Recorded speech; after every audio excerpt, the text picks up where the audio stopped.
Hi, you guys. It's Yaz, and today I'm going to talk about who the narcissist obsesses over the most. Who do you think the narcissist gets obsessed with? Well, I'm going to give you the 3 types of people the narcissist will obsess over the most, okay? Number 1, the narcissist is going to obsess over the supply that is the best supply they ever had. That's their grade A supply. That's the person who can do the most for that narcissist. Let's say you have a broke narcissist and he needs money or she needs money. They're going to obsess over the supply that has the most money. Let's say you have a narcissist who's obsessed with sex. They're going to obsess over the supply that will give them the best sex, okay? Let's say you have an extremely insecure narcissist. All narcissists are insecure, but they're going to obsess over the supply that gives them the most attention or does the most for them.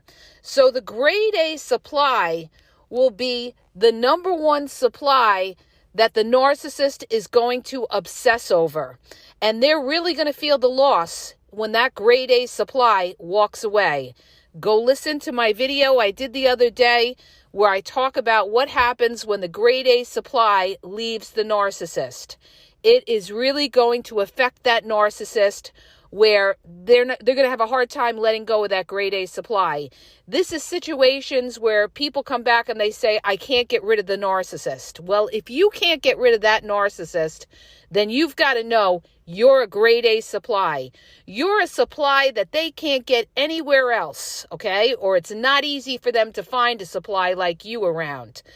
And they know it. See, narcissists know who's good supply and who's not so good supply. The not so good supply is their backup supply. So the way they treat their backup supply is, they'll text them every now and then. They don't see them all the time. These are the people that get very little from the narcissist. The narcissist is not going to obsess over backup supply because backup supply could be replaced.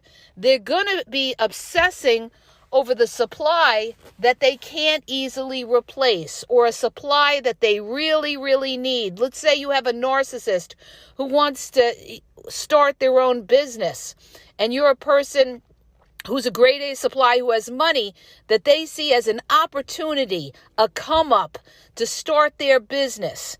The narcissist is going to obsess over you because you're an avenue for them to get what they want, okay? For them to get that start and build that business, and they're going to use you and use your money for it, all right? So the narcissist is going to obsess over the grade A supply, okay? This is the one that they're going to be hoovering all the time, trying to get, love bomb them. They may be hoovering them and stalking them from other profiles. And when things go left for the narcissist and they're not able to get that grade A supply, that's when the narcissist turns wicked.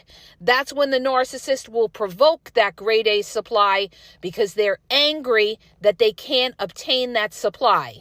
Now, we're going to move on to the next supply that the narcissist obsesses over. What do you think is the next supply that a narcissist will obsess over? The one that did that narcissist dirty, or the one that incurred the greatest narcissistic injury on that narcissist. This, my friends, is the enemies of the narcissist. These are the people that stand up to the narcissist, don't take the narcissist bullshit, put the narcissist in their place. They're the ones that challenge the narcissist, tell them they're wrong. They're the ones that don't give the narcissist what they want, okay? They're the ones who expose the narcissist. These are the people that the narcissist is going to obsess over. They're going to obsess over their enemies, okay? See, when you cause a narcissistic injury to a narcissist, let's say you expose them. Let's say, You criticize them, you put them down, you tell them they're wrong, you challenge that narcissist, or you stand strong in yourself, you know who the fuck you are, that narcissist is going to hate your guts, all right? When you're a strong person, that narcissist is going to hate your guts because, excuse me, they don't ever want you to ever think that you are better than them or that you're stronger than them. The reality of it is that narcissists are very weak people. They just portray that they're a strong person. But deep down, they're a very fragile, weak individual, okay? So when they're challenged by people that are strong, they're not going to like it. They're going to want to put you down in every way. That's why they're going to character assassinate you. They're going to smear you, okay? When they can't control you directly, you're not falling for the narcissist bullshit, all right? And you're showing the world what they are. What they're going to do is they're going to go behind your back, plot against you. This is the covert narcissist. Get everybody else against you to try to ruin the relationships that you have with these other people. This is how the covert narcissist operates.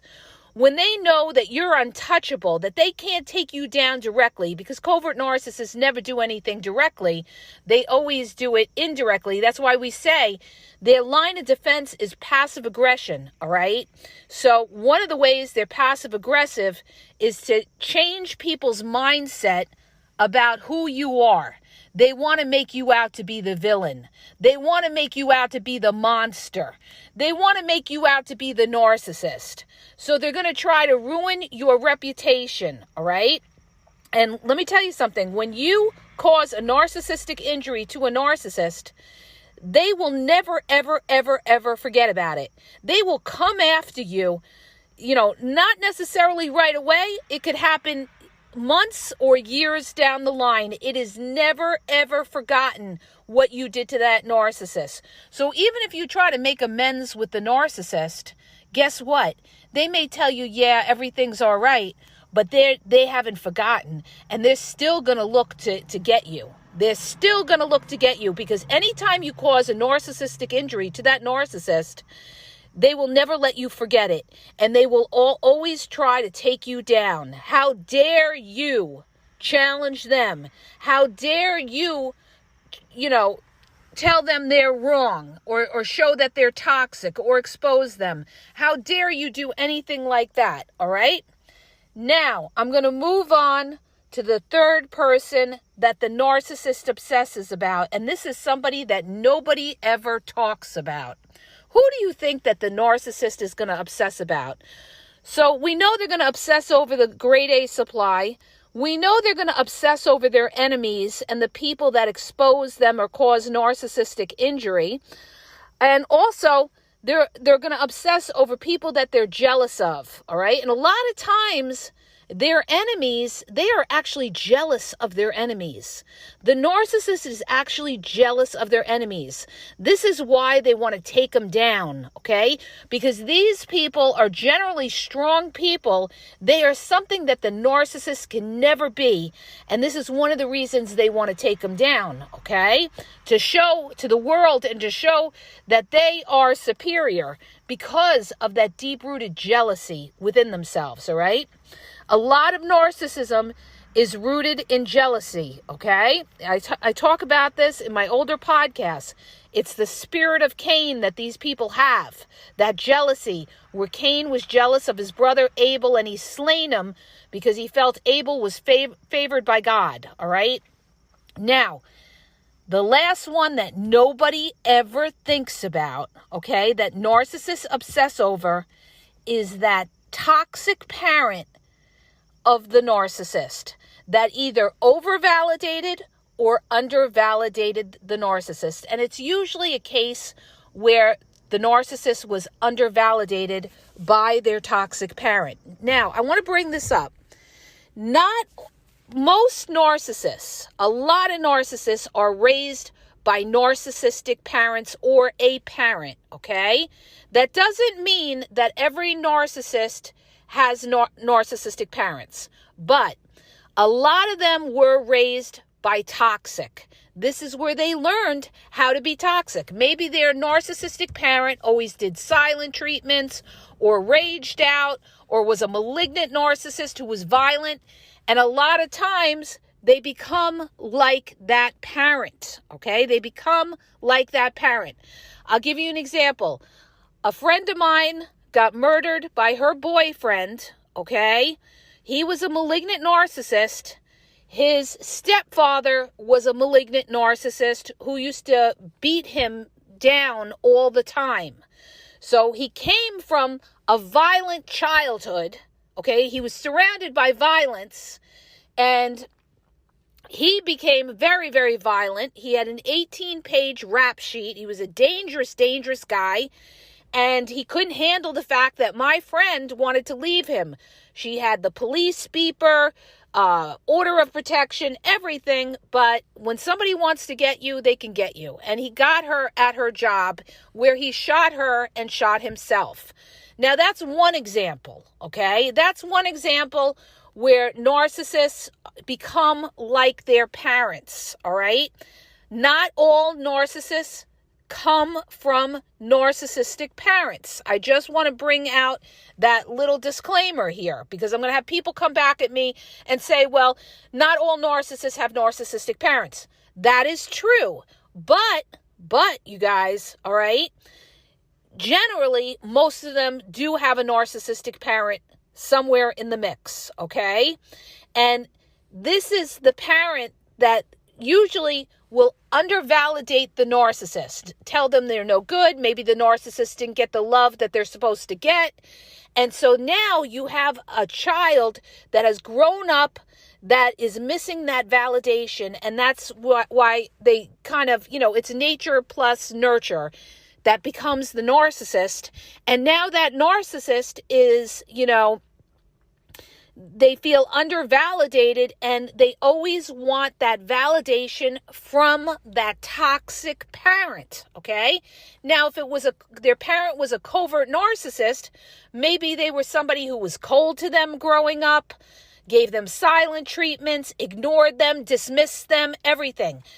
Now you have a child who could also be a covert narcissist, and they're always trying to get the validation of that narcissistic parent. How do I know this? Because I have seen it with my own eyes. I saw it with my ex, with his mother, okay? Always trying to get her validation, obsessing over making her happy. Anytime he would do something for me, like around the holidays with a gift, he always had to get her a gift, the same gift, okay? And I've seen other people the same way, where they have a narcissistic parent and they obsess over getting that kind of validation from them. So that is the third category of who narcissists will obsess over. That toxic parent that usually never validated them. And it could be the parent who also over-validated them, all right, and made them entitled and gave them their fire, their juice, their force to do what they wanted. So they'll obsess over constantly getting that entitlement. So the point I'm trying to make in this is these are the three types of people the narcissist will obsess over. They will obsess over that grade A supply that can give them something they really, really need, okay? And they can't get it anywhere else. So that's a valuable supply. They will obsess over the people that cause them a narcissistic injury, which are usually strong people that challenge the narcissist. And they will obsess over the parent that, didn't give them what they really, really wanted, okay? Even a parent that over-validated a child, that child is still going to be missing something. They miss boundaries. See, children, if you're a parent, you understand this, all right? Not everybody understands this that's not a parent. When you're a parent, children need boundaries, okay? They need boundaries. They want boundaries. Because, they like to feel like they've achieved something on their own. When it's just given to them, it's not valuable. It doesn't mean anything to them, all right? So the point I'm trying to make in all this is even a narcissist who was overvalidated and, entitled and everything like that is still going to be missing something from that parent. And it could be love. Maybe they wanted love and their parent just bought them and gave them money or gave them gifts because the parent couldn't always be there for them. So there's a lot of different scenarios and things to look at. You have to really go in depth and look at how somebody was raised and who they were raised by. There's so many factors involved with narcissism. It's not, all one in a box. Each individual has their own individual experiences and, who they're raised by. There's a lot of similarities, but, narcissism is on a spectrum. So you have to take that all into consideration. So they're going to always try to get the approval of that toxic parent that made them feel so insignificant. And this is why they go through their life constantly trying to make themselves feel important, to be validated, to feel like they're special. There is somebody, because that was missing. Somewhere, that inner child, it's missing in them. And this is why the narcissist can never, ever be happy, never satisfied, because that toxic parent, they never got what they needed. Some children need extra, okay?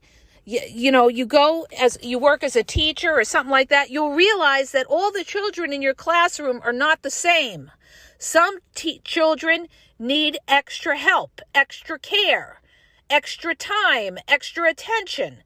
And it also is based on, genetics, all right? So it's, nature plus nurture. So that is what happens. And so you have an individual who may have been lacking something somewhere along the line. And so they're constantly going to be wanting to get that validation. They're going to be obsessing over it. They're going to be trying to impress their parents or something like that.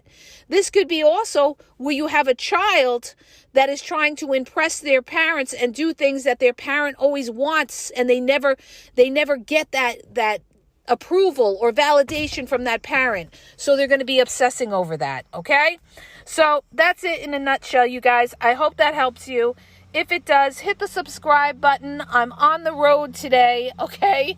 It never ends. So sorry for the loud noise where I'm at. If you're looking for confidential one-on-one phone coaching, check out the link in the bio at askyaz.wixsite.com/thegameexposed. I have limited time, limited availability. It's been a pressure cooker, okay? Just so much going on, so much work, and this other project that I have been working on for months.